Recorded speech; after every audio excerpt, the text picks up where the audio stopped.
G'day, Troy Casadale here. I've been travelling around this country playing music for more years than I'd like to remember. I've spent a lot of time on stage, but I reckon I've spent more time on the roads getting to gigs. And honestly, I've seen worse behaviour on the roads than I've seen at any concert of mine, and often from people who have years of experience behind the wheel. It's probably been a while since a lot of us have really thought about our driving, so take a sec and think about what you can do to help keep yourself and others safe on the roads. Us mob are almost 3 times more likely to die in a road crash than the rest of the population. So let's change that. Drive safely. Don't get distracted by the phone or others in the car or get hot-headed or any of that stuff. You wouldn't do inconsiderate things outside a car, so why do them in one? Don't let a car change who you are. Safer driving starts with you. What is sunburn? Sunburn is a sign that we've had too much sun. So when we get too much UV on our skin is damaged and the cells become inflamed and they become red. And that's sunburn. Sometimes it can peel, sometimes it can blister even. And it's a sign that our skin cells are damaged. And that damage in time can cause skin cancer.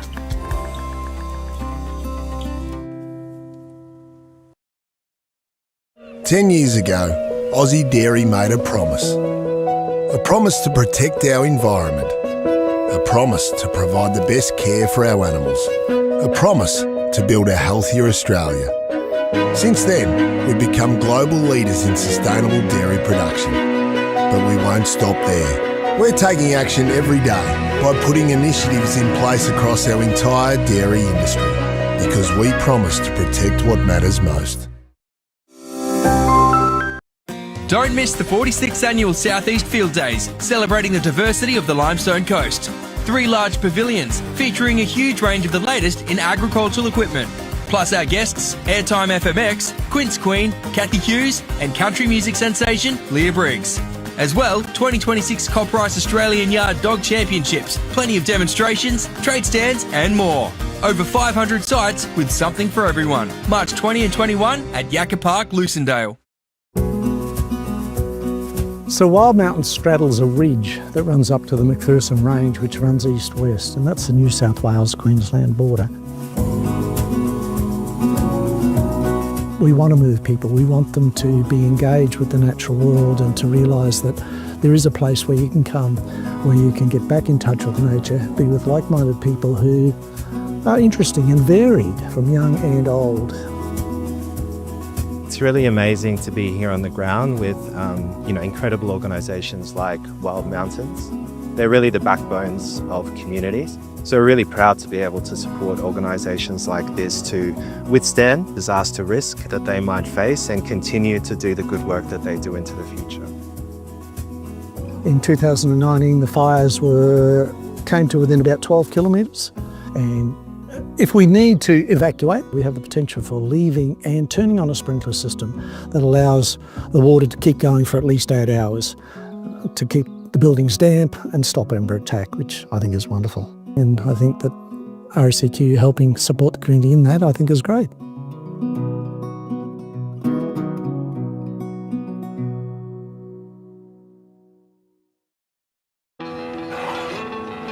Buy Australian made and you're backing local jobs, a stronger economy, and the way we live right here. Australian made, made right here.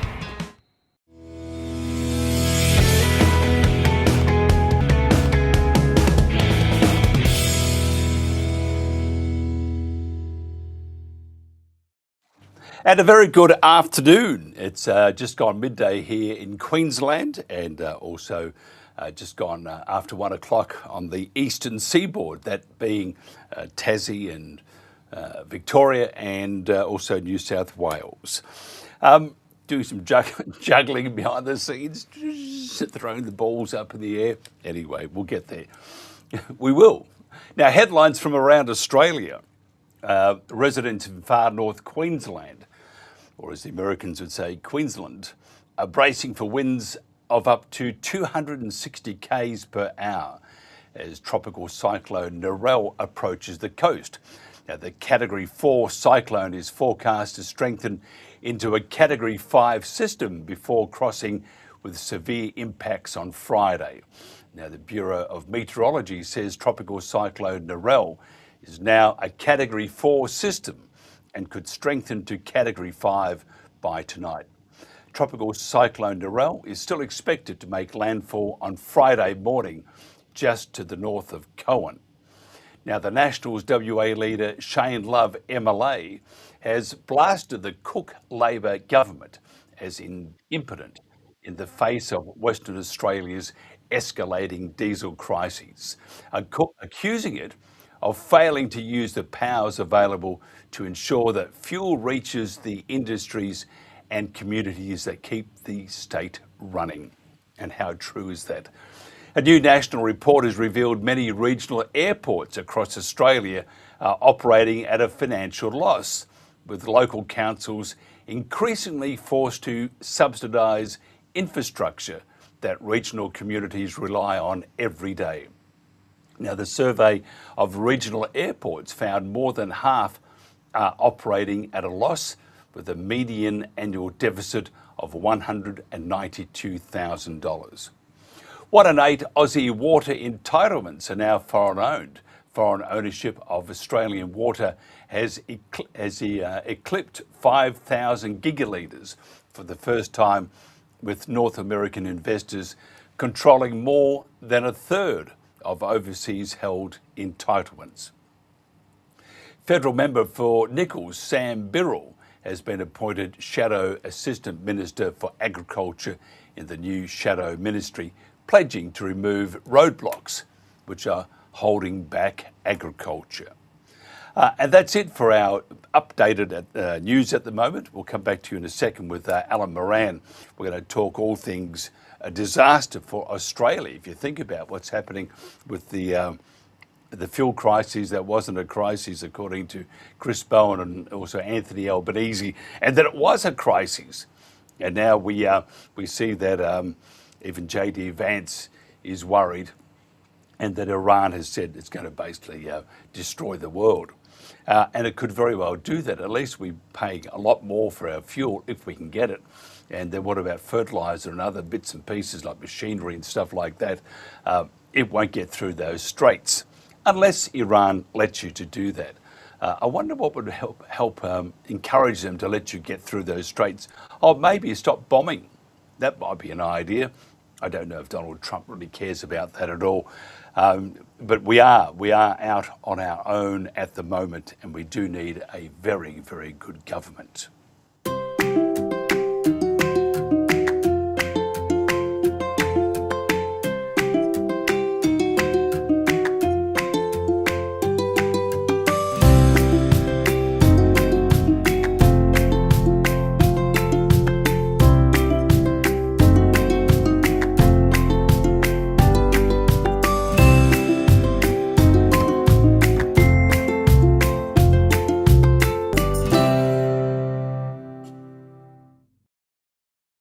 Now, there's no doubt Australia is in precarious circumstances with the crises in the Middle East. There are no major policy responses from the federal government, and this follows decades and decades of either the Conservatives or Labor of entire economic destruction of our manufacturing base and energy security. It's just we are no longer competitive. Dr. Alan Moran is Principal of Regulation Economics. Alan, thanks for joining me. Hi, Mike. Great to be here with you. How bad is it?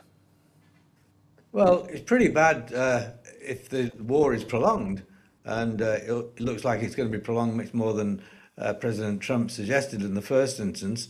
You know, we only ever had 30 days supply of petroleum products, which is pretty low by world standards. Most countries have got 60, 90 days. So that's going to be drained soon. But, you know, as you inferred in your opening, this is a crisis of our own making. We've been discouraging the search for gas and for oil.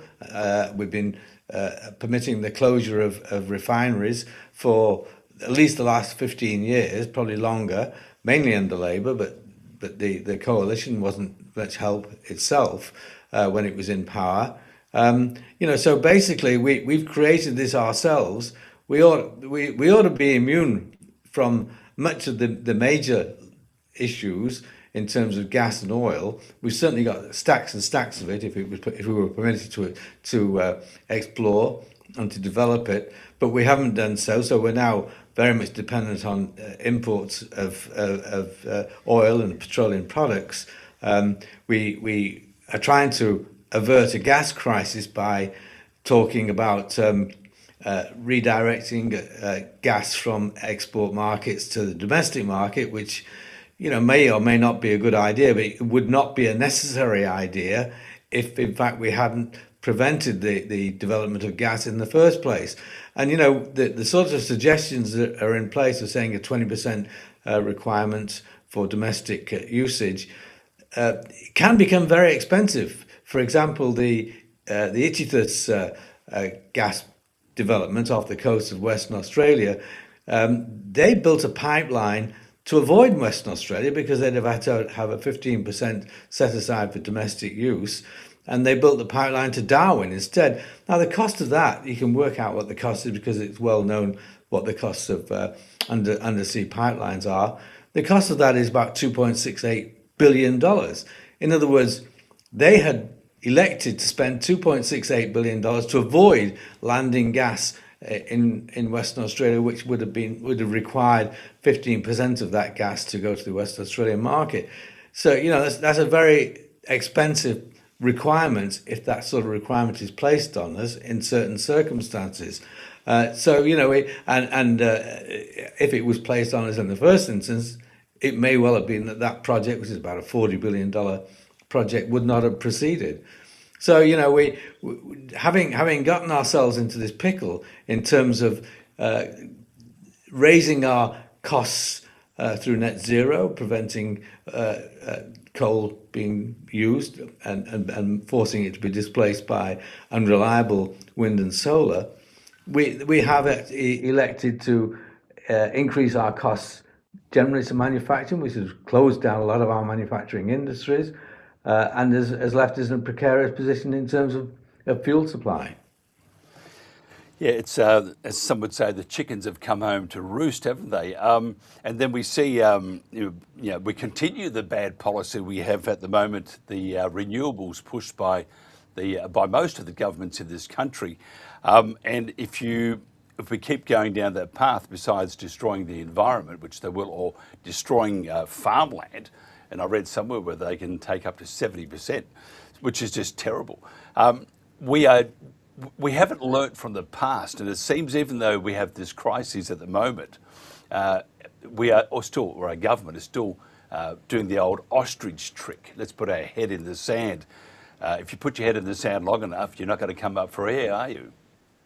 Yeah, he's trying to paper over the cracks there of its own making. It's just named a fuel czar, an energy czar, who's a lady who's been very much involved in the government's renewable push in the past, and she's now the energy czar. I'm not quite sure what she's going to do, but we've arrived at this position because of government policies, and those policies are continuing. They certainly Labour's policies are continuing. Under Labour, the coalition may be changing, but it wasn't that much different from Labour until recently. Indeed, Angus Taylor was the industry minister, and he was featuring very much what he called an Australian way to get to net zero, which was, carbon capture and storage and hydrogens and all that sort of stuff. Which has proved to be worthless. In fact, have a negative value. Labour itself, of course, has this future made in Australia policy, and that policy is basically subsidising renewable energy and hydrogen. Indeed, its first major project was a hydrogen hub, basically in New South Wales, and that hub has now collapsed. There's a $400 million. This was going to be a future which was going to ensure we have reliable supplies, low-cost supplies of what is the next big thing, allegedly, the hydrogen. No, it didn't work. I mean, and that's the pattern with all of these government interventions. Government always has populist good ideas, and they kind of throw a lot of our money at them. They never work, never ever work, and they're just wasted. Not only they're wasted, they distract entrepreneurial energies away from things that might work. It's time that we actually started disengaging from these kind of positive attempts to redirect the economy, which have actually only led to losses and falling living standards. Yeah, it's a real worry, isn't it? I look at the farming industry or the farmers in, say, Victoria with the Compulsory Acquisition Act that Jacinda Allen rushed through without having the final report on the environment. It doesn't. I mean, if government continues to do what they're doing, and she is very enthusiastic, to say the least, to really bugger up the farms, and the property will decrease in value. It will destroy the communities. It will create a fire hazard. The list just goes on and on and on.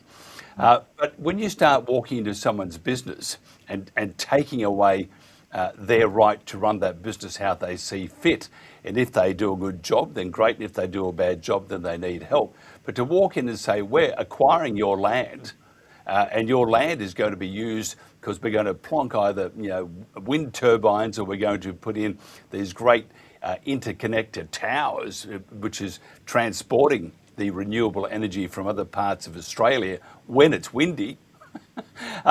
It doesn't augur well for farmers, and if you destroy that, if you take away the ability to decide on what to do with your land and your crop and the way you're growing or maintaining it, then all of a sudden we have, many would say, a communist society, and people on the land then won't be able to exist unless they do exactly what the government says. Don't see any money being handed out to them except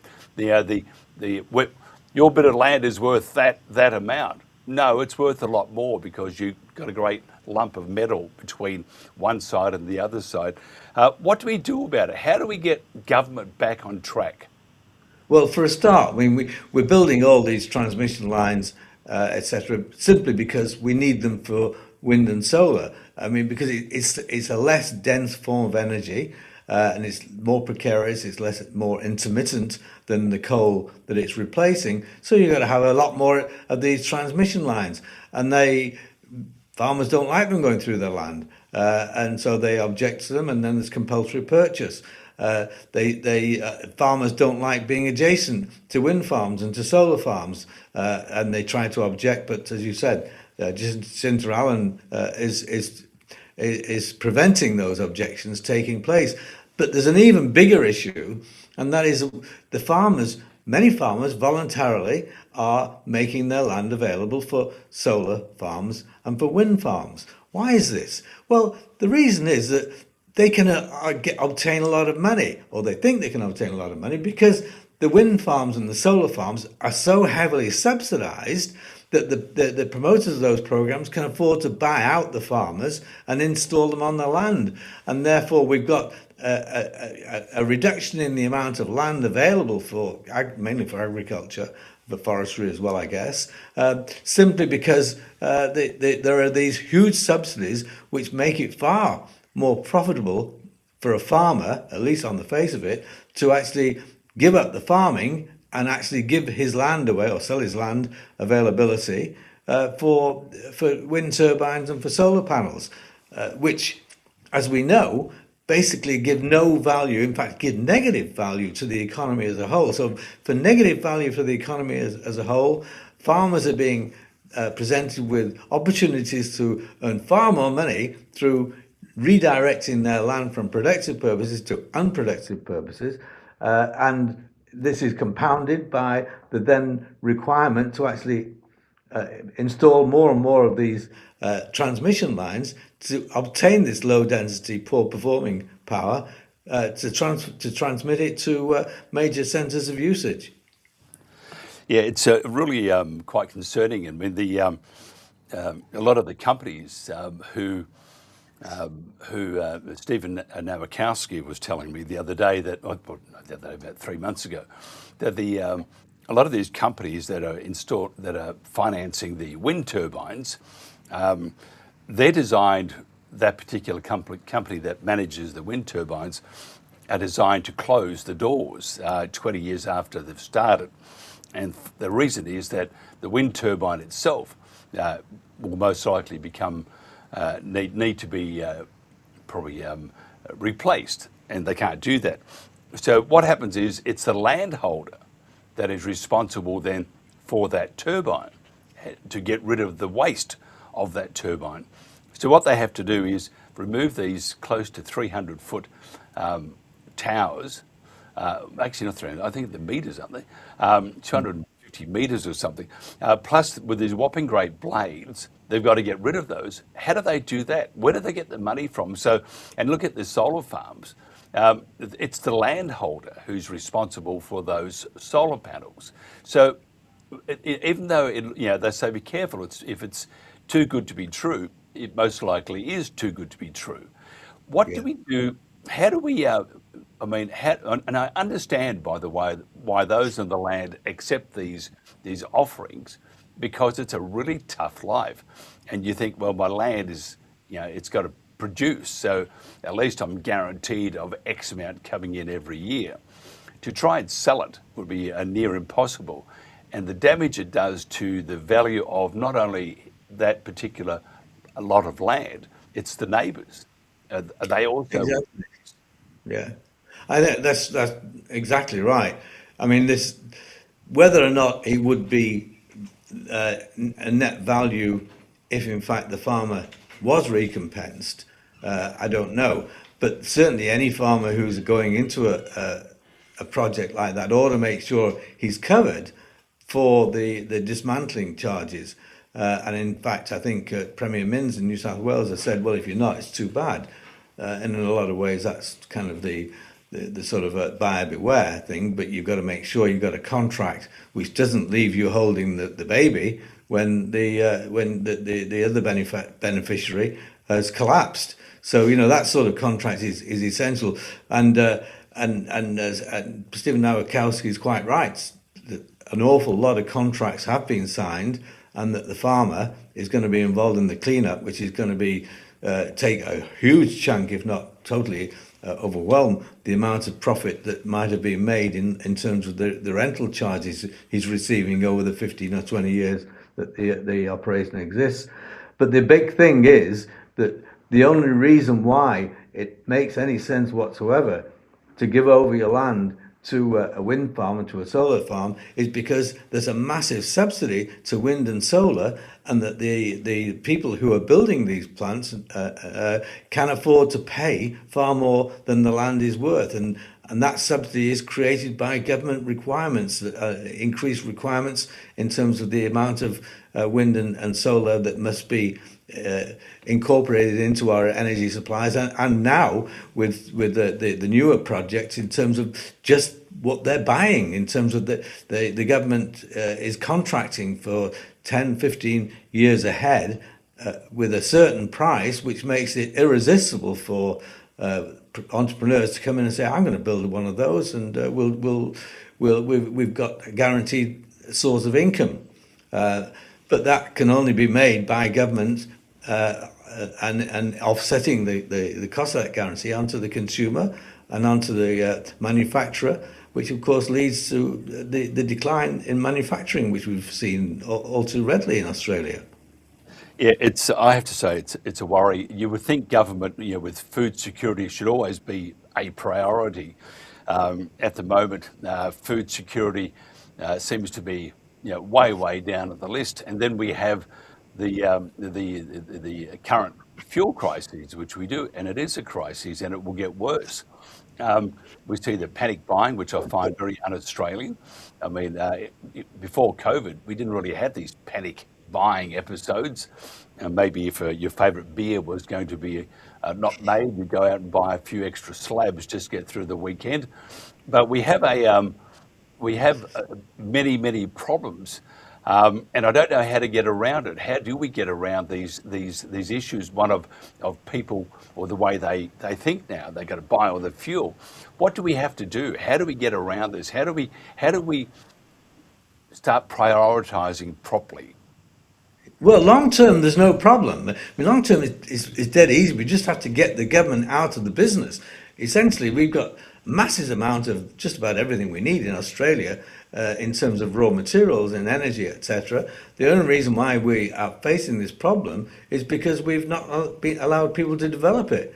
And you know, the clear answer is long term. Well, we will allow them to develop it. That basically we get rid of those regulations which prevent the search for and extraction of petroleum products, for example. How do we cope for this in the interim period? Well, I mean, the government's talking about rationing, and you know, maybe they'll have to do that. I mean, usually the best form of rationing is the price, and I mean, rationing one way or another just represents the fact that there's a scarcity, however it's been created, and the best way of resolving that scarcity is to allow the demand and supply to operate with an inevitable increase in prices. The other alternative is that you redirect it to the favoured areas, and I mean that creates a whole bureaucracy, and basically that bureaucracy is going to be favouring certain areas rather than others, and will not be doing so in an entirely economically rational way. But you know, the long-term issue is easy. We just have to get, it's apparently easy, but governments don't see how to do it. But we just have to get governments out of the game and allow things to progress. Short-term, well, you know, we have got an inevitable problem that we've got too little supply right now as we stand, and that's an upshot of 2 decades of a poor policy. How we handle that is a real problem. There's no clear solution. There's nothing but pain in doing so, unless, of course, this Middle Eastern friction, abates very quickly. It's if we went back to common sense and decided to rebuild a few power stations and maintain them a little better and stuff, it still wouldn't do one thing for the crises at the moment. Now, can you might be able to illuminate this for me? It says that 20% of the fuel for the world goes through the Straits of Hormuz. Okay, why can't we then get that fuel from other parts of the world, or increase the supply from other parts of the world? So that even though there's 20% of the world supply and the 80% is the rest of the world, at a time like this, an opportunity is there for the other suppliers of petroleum products around the world to actually increase their production, and therefore we still have 100% of production. We don't have the crises. We don't have the problem of fuel. We still might have a problem though with the fertilizer and other bits and pieces, but that could also be addressed. Why aren't we doing that? Well, I think we will. We are. If you look in terms of share prices of businesses, oil firms and gas firms, which have got supplies other than in the Middle East, or other than requiring to go through the Straits of Hormuz, that those prices have gone up, and there'll be a massive incentive to increase supplies. You can't sort of just ramp it up to get rid of, to actually fill that additional 20% overnight. Certainly we will be seeing, and we are seeing, everybody outside of the Gulf area increasing their supplies, and that will help because the price has now gone up, and it's become much more remunerative to jack up your production levels. So that will help, and it also will encourage people to be searching for more oil and gas in places which are less insecure. So the problem does resolve itself in the end. I mean, there is no worldwide shortage of oil and gas. There's plenty of supplies available at a price. The price goes up, they'll be searched for elsewhere. But that's not going to cure the immediate problem, except in a minor way, because to bring in whole new prospects, we're talking about billions and billions of dollars. We're talking about years and years and years. Coal of course could come back readily, but to build a new coal generator in Australia would probably be 4 or 5 years before it came on stream. and it's even more for some additional petroleum supplies. Yeah, I agree. Great conversation, by the way. Always enjoy these, and then I can keep talking, which I mustn't because I have other people I have to talk to. So stop me next time. Your latest published article is called "Australia's Precarious Circumstances." Where can they read that? It's on my website. It's regulationeconomics.com. It's published originally in the Spectator, Australia Spectator. But most of my stuff is available on regulationeconomics.com to be just downloaded. And any other way they can find out about the infamous Dr. Alan Moran? Well, on that site itself, there is quite a lot of detail of not only publications, but who I am and the sorts of thoughts that I have, etc. Yeah, Alan, always a pleasure. Enjoyed this very much. Thank you for your time. Thanks, mate. This is the Country Telegraph. I don't think I'd be where I would be or where I am now without having moved to Mount Isa. I guess if you don't get out of your bubble from wherever you live in, you don't know what else is going on around the rest of the world. The people, the opportunity, the places you can go see, the amount of adventuring you can do around here is just unlimited. There's community groups for just about everything. We've got most sports covered. It's like-minded people, all encouraging. Mount Isa is all about community. It's all about building those strong connections within each other. We went out the other weekend, we got 15, 20 people to come out for a big four-wheel drive. Everyone loved it. The environment that everyone made was just good. Everyone there, everyone having a go. You've got so much time after work finishes. The sun is up. I know people who put their speedboat in after work and go skiing. You're able to spend a lot more time doing the things that you love when you're not having to commute so far to work every day. You get on with everyone, everyone knows everyone, everyone's got mates everywhere. Everyone's willing to help you out too, so you won't get that in the city. I think you just have to give it a go. You just have to take every opportunity you possibly can and make the most of it. Yeah, I'm glad I've made the decision I did. Something about the town just brings you back. Experience of what it is like to be out here and get away from the hustle and bustle and the amazing natural beauty we have to offer out here and the fantastic people. If you're lucky, you might stay for 20 odd years.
Don't miss the 46th Annual Southeast Field Days, celebrating the diversity of the Limestone Coast.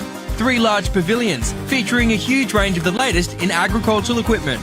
Plus our guests, Airtime FMX, Quince Queen, Kathy Hughes and country music sensation Leah Briggs.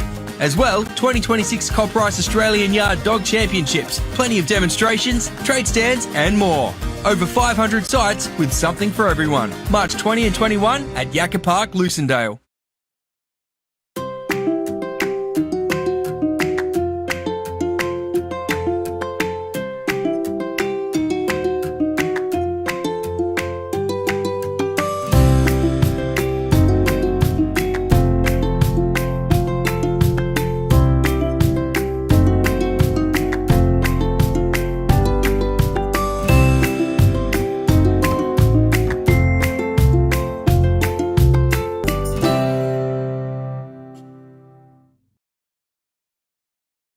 And welcome back to the Country Telegraph. Nice to have your company too. Got a feel for the good folks up at North Queensland, around Ingham and upwards, even Townsville. I think 260 k's they said, just up from Cohen. They're very strong winds and could be even stronger. Now because we're on the Gold Coast, we had a tropical cyclone just recently, and they were forecasting winds to be in the between 100 and 200 k's. We got a few gusts, but it sort of died down, and that was scary. So just imagine, though, if you think about it, just imagine how a tropical cyclone or a cyclone with that power would be. And we are all thinking of the folks up there. You've got to hunker down, and our thoughts and prayers are with you. Now, Alison Levy, or Levy, I'll find out in a second, is Publicity Officer for Southeast Field Days on the 20th and 21st of March. It's on. And with over 500 exhibitors, the focus of this event is on showcasing the latest in agriculture products, services and equipment. Competitions include the South Australian Yard Dog Association, state championships, as well as a scrap metal art competition. And they always attract plenty of interest. And I've got to tell you, they are a lot of fun too, and very important for the economy. There are entertainment options for both young and old, as well as a multitude of food and locally sourced wines. One person who's just been running around like a headless chook, Alison. How are your nerves at the moment? Well, surprisingly, you asked me about 4 o'clock this afternoon. Normally,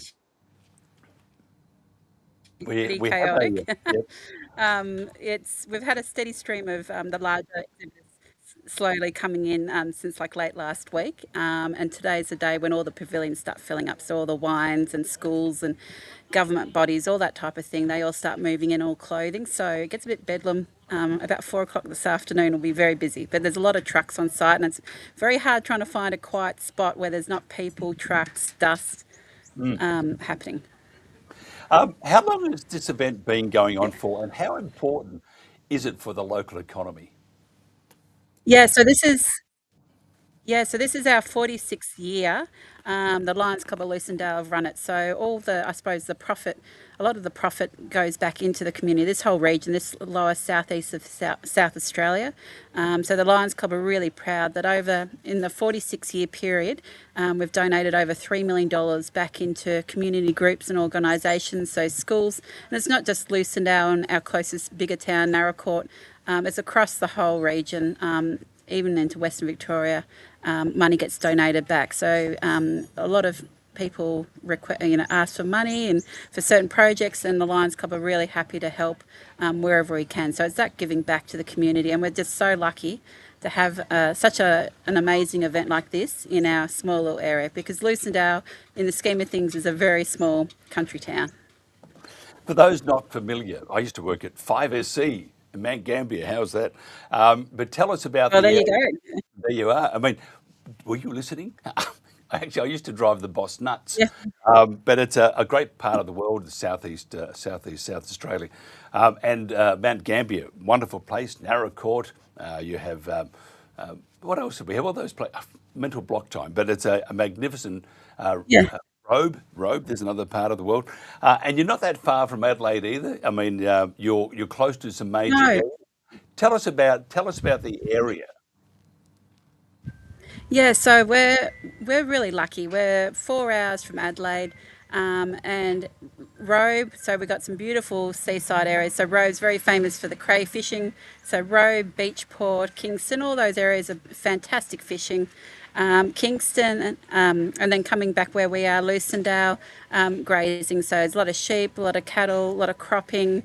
We're very lucky, got an abundance of water underground. Very dry seasons the last couple of years, but this last spring was amazing. So my husband and I, we're on a property, so everyone's feeling very positive. If you ignore the fuel prices at the moment, the seasonal conditions are very, very good. Narracourt, very famous for the Narracourt Cave, so a lot of fossils, very ancient kind of area, I suppose. And then another little area town is Penola, and that's really famous for the Coonawarra wine region, which you probably have experienced if you're at the base of Mount Gambier a few years ago. Of course, there'll be no drinking. Sorry, I couldn't do that with a No. straight face. I mean, and you got all Oh, those, no, believe me, there'll be a few there's drinks. drinking happening here. Yeah, of But course there will be. you've got all those evils around you. You've got some of the best wines in the world around you. And you still can't forget the wines with a frothy head, a good beer too. What about food there? What about food stalls and barbecues and stuff like that? Yeah, so at the Southeast Field Days, we have, I suppose, those three main food courts. There's a lot of the businesses, so Timboon ice cream, and a lot of we try and have a real mix. It's not just hot chips and ice cream. There's a whole mix of Asian influences and everything. And it's also a great fundraising opportunity. I know our local football club, they do a barbecue that's very busy. The Scouts group, local Scouts group, I think they sold like $6,000 worth of soft drink at last year's event. So it's the real key fundraiser for a lot of organisations. So the three food courts, there's a lot of options for everyone, as well as the sampling and buying wine. We have distilleries, we have wine, beer, all that type of thing. Our local golfing club, the Country Club, they run the tavern. So that's a very popular place to sit in the shade and drink a couple of cold beverages for the two days of our event. Singing my tune there, Alison. Nothing like a couple of cold beverages. And you know what? I don't know about you. I don't like the fancy stuff. I just want a sausage on a piece of white bread, bit of sauce. And what else could you have? A bit of sauce and maybe some onions if you want to create havoc later on. Yeah, get a bit fancy. A couple of cold ones or a good red. Tell me about some of the other exhibitors there, the real exhibitors. I suppose when you think of an ag field days, you think about machinery. But I suppose our event, we try and cater for we want something for everyone. So there's like driving around this morning, and I saw a field bin. They were just trying to sort it out to get it into its little position. And big trucks, road trains, or for Queensland, for us, a road train down here is like 2 trailers. That's big. I know up in the northern Australia, road trains 3, but we have all sorts of any kind of machinery you can imagine. But then for everyone else, there's clothing, accessories. I think we've even got someone from Bordertown, which is a town 45 minutes north of us. They're bringing chickens, so you chook and love or something they're called. You can buy a little chook to take home with you. So there is absolutely everything, plus all the entertainment. We've got Airtime FMX who are doing amazing stunts. They go to all your key like the Grand Prix and major shows around the country. So we're really lucky to have them. We have laser tag for the older boys. We have a petting zoo and someone just free. Like we try and keep a lot of things free. So like it's free, under 16's free to get in, but adults paying. But once you're in here, it's a lot of free stuff to look at. It's not just kicking the tyres. And I think something's massive crane. Good timing now. We've got a crane going past and trucks and stuff. Okay. It's very, very busy this time of the year. Yeah, I have to tell you, it is a fantastic time, and it's, old mates catch up with each other, and people that you might have had a stoush with, catch up, and nothing better than having a couple of beers and a bit of a nosh up and really enjoying it. What about the general interest pavilion? How do people find out what's happening in it? Yeah, so we have, I suppose, the 3 big pavilions. One has we call it the market pavilion. So it has a lot of clothing, jewellery. We have Mini Jumbuck, which is a really well-known company that's based in Arracore, famous for its Australian wool and dooners. They sell Aran Willing clothing. So they're organising, Shannon, the manager there, she's organising a fashion parade for us. So we're really excited to get that back going again after a number of years of not having it. So there's just a lot of clothing, adults and children's, in our northern end pavilion. You'll find all the wines, distillery, food, preserves. We have cooking demonstrations. There's a lady called Kathy Hughes, who will be doing, she is absolutely passionate about quinces. So I know she's cooking up a storm for samples, and she'll be cooking and talking about all things quinces, which she's very passionate about. And then, of course, our third pavilion, which is AgTech. So that's where all the technology and latest and greatest information, all the innovative stuff. And we've got a really well-known agronomist called Felicity Turner, who's going to be doing multiple presentations. So they're going to be very interactive throughout our event. So that's a really plus, I suppose, for a lot of people, a lot of farmers coming in. So we try and cater for everyone, I suppose. And what time do you open and what time do you shut? Yeah, so 9 till 5 on Friday and Saturday. And then, so it will be very busy. So there's a lot of free car parking. There's no issues with car parking getting here. You can buy your tickets online or at the gate. Any information, go to our website, which is scfd.com.au. You can look at our program online, but obviously there's copies everywhere once you get to our event. So, yeah. Now, the last thing is it Levy or Levy? Levy, actually, yeah. Because we had neighbours and they were called Levies, but lately everyone's changed it to Levy. Oh, there you go. This is my married name. It sounds very posh. Yeah. It sounds very posh. Alison, thank you so much for your time. I think what you're doing is a magnificent job. I think it's what the community needs, and I think as long as you keep producing, definitely, I think all augurs well for the future for those of the land. And I have to say, for those that haven't been to that part of the world, it is magnificent. One of the great areas of the world. And, it is. Just buy a couple of bottles, a couple of gallons of wine. We're very lucky to be here. Yes, fantastic. Alison Levy, thank you. There was a bit of gin testing last time. Good lovely meeting you, Mike. Lovely too. This is the Country Telegraph.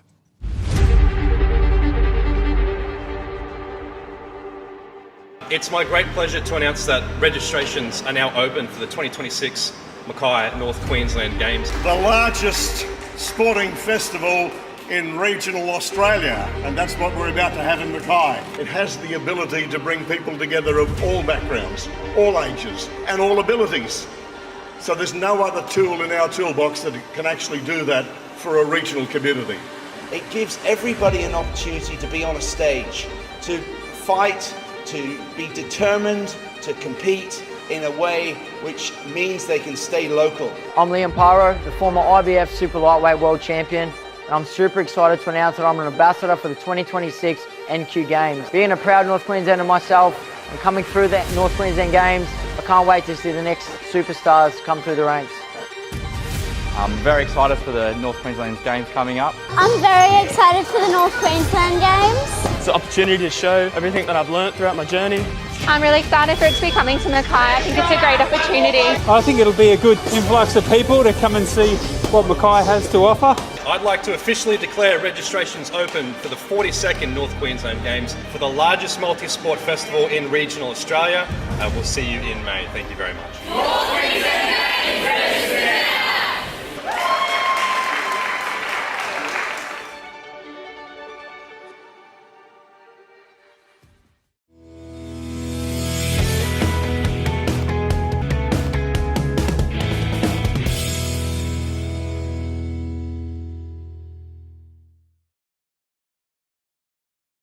We're back again, all happening here at the moment. Peter Rundle, MLA, is Deputy Leader of the Nationals in WA and member for Roe. He's the Shadow Minister for Water, Sport and Recreation.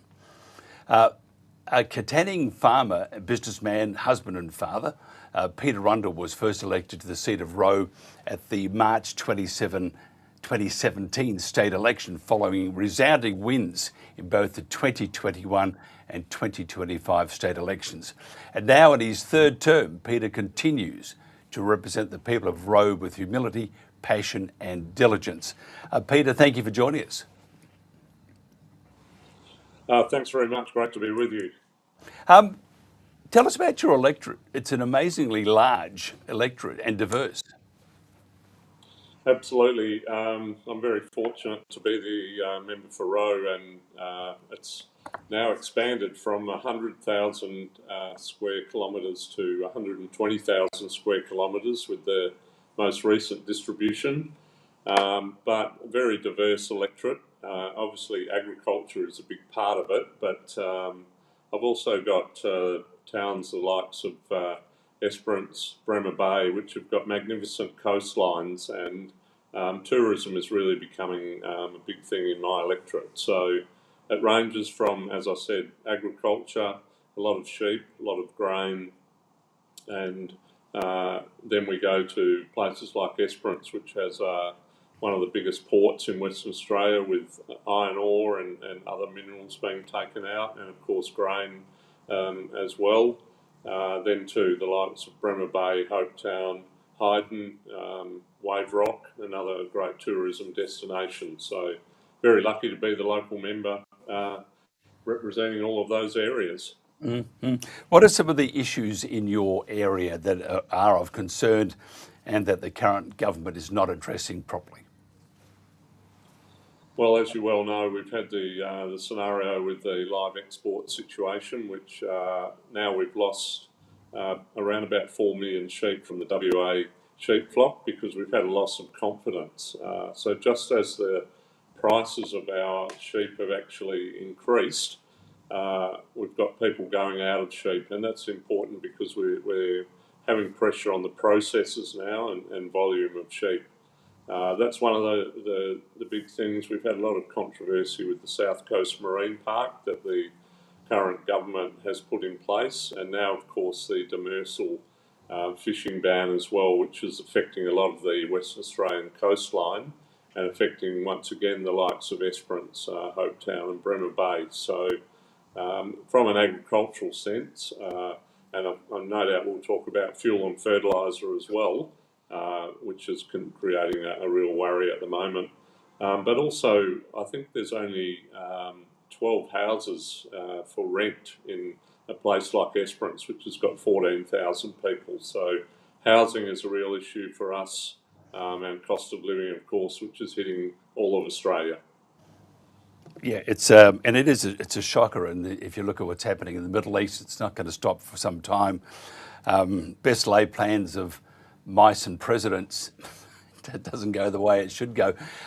Tell me about the fuel situation. I know your party has been very critical of the current government. They seem to be like the cohorts in crime in Canberra. They seem to be sort of walking around waving their hands in the air, wondering why they can't take off. I've got to say, it's quite disturbing, and the amount of phone calls that we're getting and emails, of course, from our constituents, and it's a real worry for me because being a farmer by trade myself, I understand that you like to have everything in place for your farming operation and ready for seeding, and as we know, in the next couple of weeks, many of our farmers will be getting underway seeding canola and the like. So to have that lack of fuel security is a real issue, and we've been asking questions in Parliament every day over the last couple of weeks to the Premier, just to try and jolt him and his government into understanding the insecurity, I guess, that our farmers are having. So it's a real worry for me. It's a worry for my constituents, and not just fuel, but fertiliser as well. So two issues that we absolutely need to get sorted, and we need some urgency from the government. What do you suggest they do at the moment? I mean, we hear that there are answers. There are other parts of the world. We had Dr. Alan Moran on before, who's an economics expert and very, very credentialed. And he said they are working on those things at the moment, but for the short to medium term, we ain't going to see much traction at all.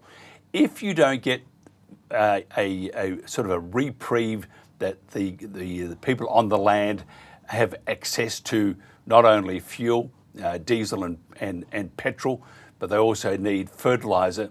If that's not forthcoming, what do you see, and let's just look at your state and then the rest of the country, what do you see happening to the country when it comes to our most important ingredient, and that's food? if you haven't got those items, fertiliser and diesel and fuel, tell me, do you start putting all your product in bags of, old wheat bags and start walking? Because I don't know how you're going to get it to the larger markets to feed the rest of Australia. Look, absolutely, and we had a record grain tonnage last year, or grain crop of around 27 million tonnes in Western Australia. But now we're hearing, farmers saying they're thinking about whether they will plant a crop or, whether they'll scale back, etc. So that challenges our food security, both domestically and, of course, our exportability as well. So, as I said, we're urging the government. The Premier's had a round table last week. He's put his Energy Minister on it, who apparently are meeting every day. Actually, what I'd like more than anything is some decent communication, because we seem to have a lot of stuff going on behind closed doors, but our people out there on the ground are not getting any information. And of course, our independent fuel distributors have largely been left high and dry. So we're wanting to know when will they be able to get access, because they supply a lot of our towns and our farming operators and transport operators right around regional WA. So, we're hearing now that the Premier is frustrated with the likes of the ACCC, who are potentially holding up some of the federal government options that they are looking at. Obviously, they are probably looking at price gouging, but what we need is actually fuel release. And we're worried because in Western Australia we've got no refineries. We're reliant on some of those federal reserves being distributed across from the eastern seaboard to Western Australia. So real concerns there as well. What about, because you're a very big state and you've got a lot of land, can you do your own fertiliser instead of relying on overseas stuff? Do it yourself? Well, we don't really at the moment, but what we have got is potential to do that in the northwest, in the Pilbara.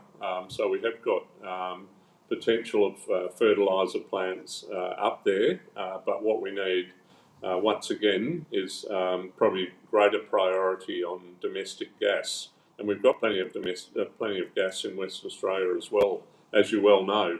But a lot of it is prioritised for export.